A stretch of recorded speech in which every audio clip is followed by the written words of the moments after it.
It was dramatic. I don't quite know how to explain what just went on through 65 minutes and change, but Kings assistant coach Brock Sawyer here to try and make sense of it, and let's go linear, because that's the only way I can wrap my head around what we've just seen here tonight. Let's go to that first period. You took advantage. I mean, it wasn't necessarily, I didn't feel like it was firm control. And I was talking with Ron Viglassi here. It wasn't a 3-0 game through 20, but I think what you take away is you cash in on chances. You took advantage of a turnover, back of the net. You took advantage of some undisciplined play, back of the net, and that was a 3-0 lead through 20. Yeah, we did a good job in the opening 20 of getting pucks behind their D and really forcing the issue and using our speed and creating opportunities for ourselves, and the puck found the back of the net. So yes, we gave up some 2-on-1s where D were a little over aggressive, which I wasn't too pleased with. But no, when you do the things right and you get pucks deep and you use your speed and you attack as a unit with good speed, you're going to create opportunities for yourself. And we found ourselves up 3-0 at the end of one. The second period, I mean, it started early, a minute 33, and you could sense West Kelowna coming. And I mean, they're too talented of a team to be shut out, I mean, on the road. I mean, every team can be shut out, but there's offense there. I mean, Jonathan Debian, a pair of goals. We saw him and how dangerous he was when the Kings were in West Kelowna in October. It almost seemed like a bit of a waterfall. That first one led to the domino for the second one, led to the third one, and it was just a wave that came over in that second period. Well, the first one was just a careless turnover in the neutral zone coming up. They're playing 4-on-4. We have good possession, and we just turn and basically make a pass right onto their stick, and they knock it down. And away they go on a breakaway. So, that's just coming out of the break too casual. We thought it was going to be easy after getting up 3. And I think, the guys have found out firsthand you have to be dialed in for a full 60. I mean, you've seen when we've done it throughout the year how effective we can be. But tonight, for some reason, we just took another 20 minutes off. You mentioned coming out of the break too easy. Did the Powell play maybe have something to do with that? I mean, you're up for 4 minutes, and I mean, the Kings only used about $1.30 of it, $1.40 of it. How did that factor in? Because, again, talking with Ron Viglassi here in the intermission, he says that sometimes works against you when you start on a man advantage. Yeah, definitely. I mean, you knew they were going to get an earful going into the room after 1 and being down 3. So, we got to come out and be smarter. Obviously, the power plays were in our favor, so we're probably going to get the next one. And, we take one on that 4-man advantage to put us down. But, no, I mean, we just got up our intensity and really manage the puck and get after it. I mean, you could see in the first period when we were hungry and we wanted it, and we wanted to win battles. We did a good job, and we took advantage of it. But in the second and parts of the third, we sat back and let them dictate the play. And, obviously that when you play a good, quick forward group up front, you got to take time and space away in the D zone. And we gave them way too much respect down below the goal line to make plays. And especially coming in off the rush, we were, weren't picking up our checks as good as we should have. And it cost us. We saw 2 goaltending changes tonight from the West Kelowna Warriors. Was there any talk on the Powell River bench of maybe trying to switch things up? I mean, Smitty, a little bit of a soft one there on the third one. Didn't really have much of a look on the fifth one. Any talk on that to just try and break some momentum? No, just, ride him. He's, he'll battle. So, obviously an off night for him, but at the end of the day, he did bail us out with a lot of big saves, especially in the first period. Absolutely.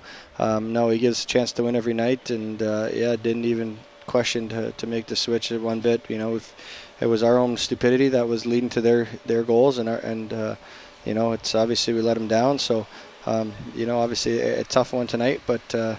We'll regroup next week and get ready for a doubleheader. Third period, before we get into overtime, because overtime's such a crapshoot, you never really know how that's going to go, and it can be tough to coach because there's so much open ice and so much develops on the fly. But let's talk that third period and a lightning start. I mean, for what the second period lacked in terms of intensity, the third period made up for, or at least the start did. Well, you could tell we were, the pretty somber mood in the room after 2, and I think guys realized that, this thing's still up for grabs, and we spotted them 5 in 14 minutes and over 7 shots. So, we had to come out and get hungry again and get after. And I thought we really gave ourselves a chance to, obviously, when we came out and go bang for 2 and tie it up. I think we really gave ourselves a chance to win. We had good looks and opportunities late in the third. We really carried the pace of the play. I thought, obviously, we were working pucks down low again and getting pucks up to the point and then working to get to the front of the net for a rebound. So, it's tough, but yeah, we gave ourselves a chance once we got back into it. Overtime, into double overtime, you started with the three forwards there. I mean, Carter Turnbull had been buzzing all night. Tristan Mullen and Kyle Betts both factor in the 3 stars and the energy player of the game. I just wanted to kind of talk through that position because that's about as much coaching as I think you can get in, especially in that double overtime session. Is kind of setting your formation almost like a soccer match. You set your formation, and that kind of dictates how you want to play.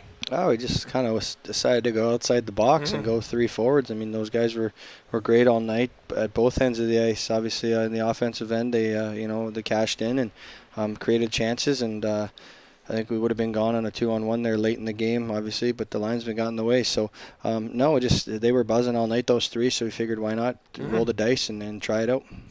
I wanted to kind of get a little bit of a broader scope because tonight's the 5th straight game that the Kings have notched 40-plus shots on goal, and that's been a drastic turnaround after the previous 5 being outshot. I just wanted to get your read on those numbers and on that stat, and obviously that being a bit of a turnaround after a bit of a tough start, and obviously a pretty tough road trip on Vancouver Island there a couple of weeks ago. Yeah, I think Wayne Gretzky said it best. He said you miss 99% of the shots you don't take. So, we address it in practice. Be shooting on the off the rush and getting chances, and you can shoot from anywhere really. I mean, you'll see some weird goals go in from the corner, and case in point, the one off the skate last night that gave us a 1-0 lead. So, you just work for your opportunities, especially when you're in that home plate area. Don't turn down a good shot. You've worked hard to get in there, get it on net. You never know what it's going to hit, or you might pick a corner. So, creating opportunities, using our speed and walking out of the corners with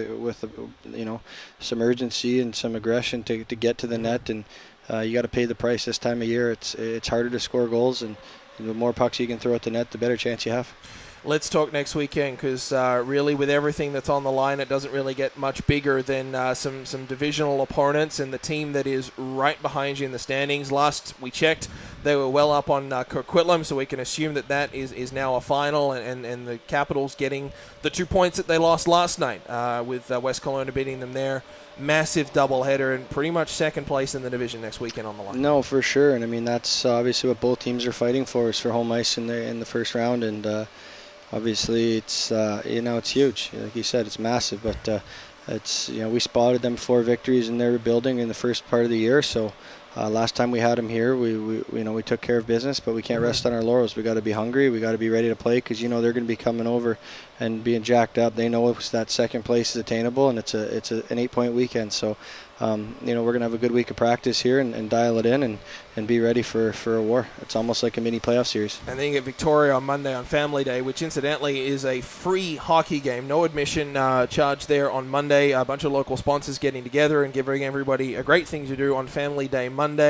A little bit of a chance for maybe to send a message to Victoria, who more often than not have had the Kings message, or have had the Kings number, I should say, this season.